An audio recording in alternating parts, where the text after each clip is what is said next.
Hej, du har ringet til Katrine. Det er mor. Jeg tænker på, hvad vi gør i år med hensyn til julen. Jeg regner med, at vi er hos jer, som vi plejer. Det er Barbara. Jeg står for rødkålen.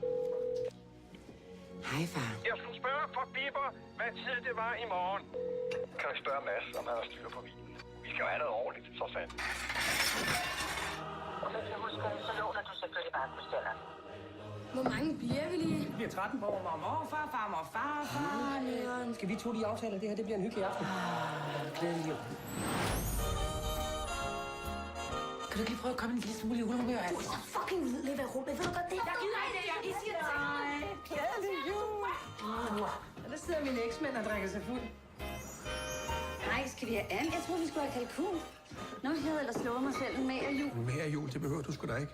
Det er noget andet med os, ikke, Katrine? Nå, hvor gik turen over så? Det blæste en del over fjorden. Ja, så det var far, han kan, så det var til ordentligt. Er det også rigtigt, mor? Ej, det er så frækt. Nej, Torben. Jens Peter skal ikke have champagne. Come on, det er juleaften. Jeg elsker det der selfies. Skål og velkommen. Glædelig jul. Skål. Og Patricia kommer også. Patricia? Nå. Oh well. Hej, søs. Hej, Patricia. Hvor ser du godt ud? Ej, jeg er så glad for, at måtte komme. Det måtte du heller ikke. Ja, kom nu. Nej. Er det okay? De spiser ikke så meget. De sner. Vil I have noget champagne?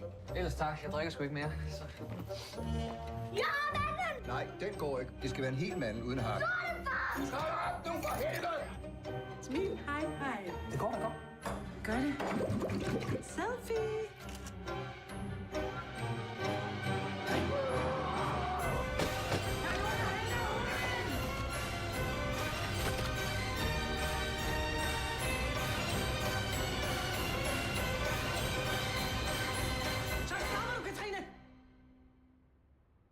Jeg gider ikke mere, jeg tager hjem. Ja, det tror jeg også, jeg har. Ja, det behøver altså ikke at blive et problem, det her. Vi har rigeligt med sengetøj, ikke, Katrine?